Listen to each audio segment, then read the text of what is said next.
नमस्कार दोस्तों, आप सभी का फिर से स्वागत करता हूं। छत्तीसगढ़ टेट प्रैक्टिस सेट यहाँ पर 6वें नंबर का चल रहा है और विषय हिंदी हम चला रहे हैं। हमारा मिशन है 30 में से 30 पूरे आंसर हमको सही करना है। यहाँ पर पूरे प्रश्न सही करना है। पीडीएफ को आप प्राप्त करने के लिए हमारे नीचे ग्रुप का डिस्क्रिप्शन में लिंक दिया हुआ है, वहाँ से आप ज्वाइन कर सकते हो, पीडीएफ प्राप्त कर सकते हैं। कंटिन्यू आप सभी को अभी प्रैक्टिस सेट मिलता रहेगा। तो चलिए हम चलते हैं, यहाँ पर प्रैक्टिस सेट को स्टार्ट करते हैं। तो सबसे पहला प्रश्न आप सभी के सामने आ रहा है। यहाँ पर देखिएगा, गीतांजलि के रचयिता कौन है? इसको शायद हम पहले भी पढ़ चुके हैं। तो गीतांजलि के रचयिता कौन है? रविंद्रनाथ टैगोर जी।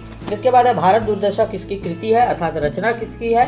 तो गुप्त जी की है या पंत जी की है या भारतेंदु हरिश्चंद्र जी की है या सेनापति जी की है? तो इसका फाइनल आंसर क्या है आप बताइए। हाँ, तो इसका फाइनल आंसर है भारतेंदु हरिश्चंद्र। इसके बाद देखिए, जन्मजेय का नाग यज्ञ के रचनाकार कौन है? तो इसमें से देखिए 4 ऑप्शन आपको दिए गए हैं, जयसी प्रसाद, पंत और निराला। तो इसका आंसर आएगा आपका प्रसाद जी। नदी के द्वीप के रचयिता कौन है? नदी के द्वीप के रचयिता जो हैं वो है आपका फाइनल आंसर अज्ञेय। ठीक है, अज्ञेय, या ऐसा नहीं है कि जिसका ज्ञात नहीं है वो अज्ञेय नाम में ही है। ठीक है, नेक्स्ट हम चलते हैं। इससे पहले आप सभी को बोलना चाहूँगा कि ऐसे कंटिन्यू आप सभी को अगर प्रैक्टिस सेट चाहिए तो चैनल को सब्सक्राइब जरूर कीजिएगा।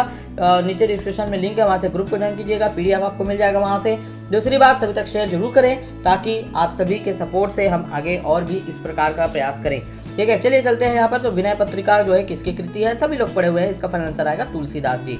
इसके बाद देखते हैं यहाँ पर, खगोल का विलोम शब्द क्या होता है? तो खगोल का विलोम शब्द होता है इतिहास, भूगोल, राजनीतिक शास्त्र, मनोविज्ञान।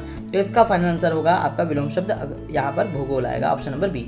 इसके बाद देखते हैं, दूर के ढोल सुहावने होना का सही अर्थ क्या है? ये तो सबको पता है, कुछ वस्तुएं दूर से ही अच्छी लगती हैं। तो ये फाइनल आंसर है। इसके बाद है, भूखा प्यासा में समास आपको बताना है। भूखा प्यासा, तो विग्रह आपको पता ही होगा, भूखा और प्यासा। तो इसका कौन सा समास आएगा? द्वंद्व समास आएगा, जिसमें और का लोप होता है। ठीक है, नेक्स्ट बढ़ते हैं। यथेष्ट का संधि विच्छेद क्या होगा? यथाधन इष्ट, यथोधन इष्ट, यथाधन इष्ट, यथोधन इष्ट। तो इसका फाइनल आंसर आएगा यथाधन इष्ट। इसके बाद आता है, पावक शब्द में प्रत्यय क्या है? प्रत्यय क्या होता है? पीछे जो लगता है। तो पावधन अक लगा हुआ है, पौधनक पावक हो गया। इसके बाद देखिए, गरल का विलोम शब्द क्या है? गरल का विलोम शब्द आपका आएगा शरबत, जूस, सुधा, जल। चारों में से कौन सा आएगा? सुधा आएगा। इसके बाद इनमें से सही शब्द आपको छांटना है। सही शब्द चारों को देखिए आप, बिल्कुल आसानी से आपको समझ में आ जाएगा। तो इसका सही शब्द है आपका उधर। लग ले रहा होगा ये सही है, लेकिन वो सही नहीं है, छोटा वो यहाँ पर सही आएगा। चंदन का पर्यायवाची क्या है? गंधराज, मलय, श्रीखंड या ये सभी।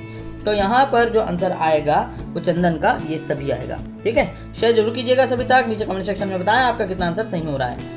नेक्स्ट देखते हैं यहाँ पर, क्रिया के कार्य का फल जिस पर पड़ता है वह कारक क्या कहलाता है? वह कारक क्या कहलाता है? अधिकरण, करण, कर्म या फिर कर्ता। तो इसका आंसर आएगा आपका कर्म कारक। नेक्स्ट देखते हैं, अनुनय विनय से भी न पसीजना, इनमें से किस मुहावरे का अर्थ है? अटल रहना, जड़ से हो जाना, टस से मस न होना या अहल्या बनना। अनुनय विनय मतलब होता है आपका टस से मस न होना। नेक्स्ट देखते हैं, भाषा से संबंधित सहशैक्षिक कार्यों का क्षेत्र क्या है? सांस्कृतिक कार्यक्रम, साहित्यिक कार्यक्रम, सामाजिक कार्यक्रम, सांस्कृतिक क्रियाकलाप। इसका फाइनल आंसर होगा साहित्यिक कार्यक्रम। आपको 10 मिनट देना है और अगर आप टाइम नहीं निकाल पा रहे तो बिल्कुल 10 मिनट में आपको बिल्कुल ये 30 प्रश्न याद हो जाएगा। अभी तक 6 हम कर ले रहे हैं, यानी कि 6 और 3 यानी 180 प्रश्न आपने अभी तक सॉल्व कर लिया और सब याद हो गया। अब बताइए, काम करते करते भी आप इस वीडियो को देखते हुए याद कर सकते हैं। नेक्स्ट क्वेश्चन में हम चलते हैं, प्राथमिक स्तर पर कौन सा भाषा शिक्षण का उद्देश्य नहीं है पूछ रहे हैं ना, ध्यान रखिएगा, नहीं है पूछा है। तो इसमें कौन सा आएगा? ऑप्शन नंबर ए, कि बी, कि सी, कि डी? बताइए, तो इसमें कौन सा भाषा शिक्षण का उद्देश्य नहीं है पूछ रहे हैं? नहीं है वर्णमाला को क्रम से कंठस्थ करना, ये इसका उद्देश्य नहीं है। ऑप्शन नंबर सी इसका आंसर होगा। स्वर यंत्र में श्वास के आघात से जन्म किसका होता है? स्वर का, पूर्ण ध्वनियों का या फिर इनमें से कोई नहीं?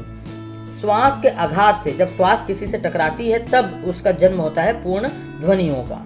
ठीक है, इसके बाद देखते हैं, भाषा शिक्षण में परंपरागत उद्योतन सामग्री के रूप में बहुत अधिक सहायक किसे समझा जाना चाहिए? यहाँ पर वह है पाठ्य पुस्तक, रेखा चित्र, श्याम पट्ट या चित्र। बिल्कुल सही जवाब है आप सभी का पाठ्य पुस्तक यहाँ पर आएगा। भाषा शिक्षण में व्याकरण के ज्ञान के प्रयोग में आती है कुशलता, अकुशलता, व्यवहारिकता या व्याकरणिकता। तो इसमें आंसर आएगा आपका ए नंबर, कुशलता। निम्न में से कौन सा एक शुद्ध वाक्य है? चारों को पढ़िए। उसने एक फूलों की माला बनाई, मैं मेरे घर जाता हूँ, मुर्दे गाड़े और जलाए जाते हैं, कबीर को हिंदी का पहला कवि माना जाता है। तो इसमें यहाँ पर एक शुद्ध वाक्य है, कबीर को हिंदी का पहला कवि माना जाता है। सॉरी, यहाँ पर देखिएगा। नेक्स्ट देखते हैं, श्रोता के मनोभावों को सर्वाधिक प्रभावित करने वाली साहित्य की सबसे उपयुक्त विधा कौन सी है? पद्य है, कहानी है या फिर आपका गद्य है या फिर नाटक? तो बिल्कुल सरल है सवाल। श्रोता के मनोभावों को कैसे प्रकट कर सकते हैं? पद्य से, उसमें मनोभाव पता चलता है। ठीक है, दोस्तों आप सभी से रिक्वेस्ट है कि सभी तक शेयर जरूर करें, सपोर्ट हमको करें और ऐसे ही कंटिन्यू आप सभी को मिलता रहेगा यहाँ पर, ठीक है। प्रैक्टिस सेट हम लाते ही रहेंगे कंटिन्यू जब तक पेपर कंप्लीट ना हो जाए। देखिए, भावों और विचारों को कलात्मक अभिव्यक्ति है भाषा की, रचना की, कविता या गद्य की। तो इसका फाइनल आंसर होगा ऑप्शन नंबर बी, ठीक है। बच्चों में सीखने वाले प्रभावपूर्ण परिवर्तन क्या है? व्यवहार परिवर्तन, व्यक्तिगत परिणामों में परिवर्तन, मूल प्रवृत्तियों में परिवर्तन, इनमें से कोई नहीं। कौन सा आंसर आएगा? तो ये व्यवहार परिवर्तन आएगा, ठीक है, ऑप्शन नंबर ए। नेक्स्ट चलते हैं हम यहाँ पर, सॉरी ये नीचे हो गया, व्यवहारिक परिवर्तन वाला था 54 नंबर शायद, हाँ यहाँ तो। बच्चों को सीखने वाला प्रभावपूर्ण परिवर्तन क्या है? व्यवहार परिवर्तन, मूल प्रवृत्तियों में परिवर्तन, व्यक्तिगत परिणामों में परिवर्तन, इनमें से कोई नहीं। तो आप बिल्कुल सरल तरीके से बता सकते हैं, हाँ जी हाँ, आपने आंसर सही लगाया है, ऑप्शन नंबर ए आएगा, व्यवहार परिवर्तन।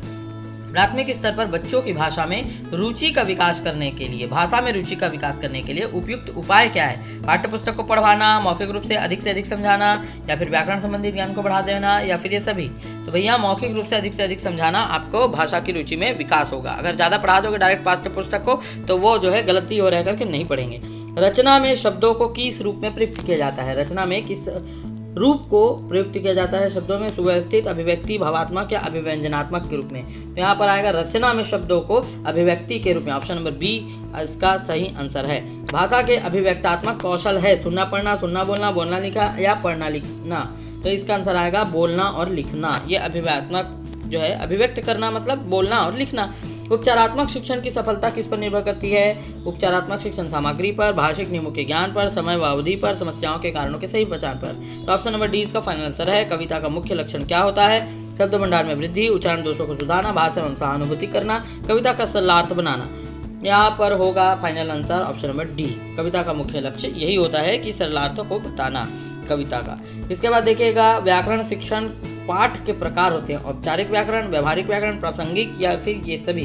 जिसका फाइनल आंसर आएगा औपचारिक व्याकरण पाठ, ठीक है। तो इस प्रकार ये था हमारा 6वां नंबर का प्रैक्टिस सेट, और फिर आपको मिलेगा प्रैक्टिस नंबर 7, 8, 9, 10 चलते जाएगा यहाँ पर अभी कंटिन्यू। और उसके बाद भी आप सभी को अदर सब्जेक्ट, हिंदी के बाद पर्यावरण के बाद और कुछ सब्जेक्ट आएगा, तो ऐसे कंटिन्यू आप सभी को मिलता रहेगा, ठीक है। तो सब्सक्राइब करके रखें जरूर चैनल को, और नीचे डिस्क्रिप्शन में लिंक है, वहाँ से आप उसको ज्वाइन कर सकते हैं। तब तक के लिए बहुत बहुत धन्यवाद। Coaching classes.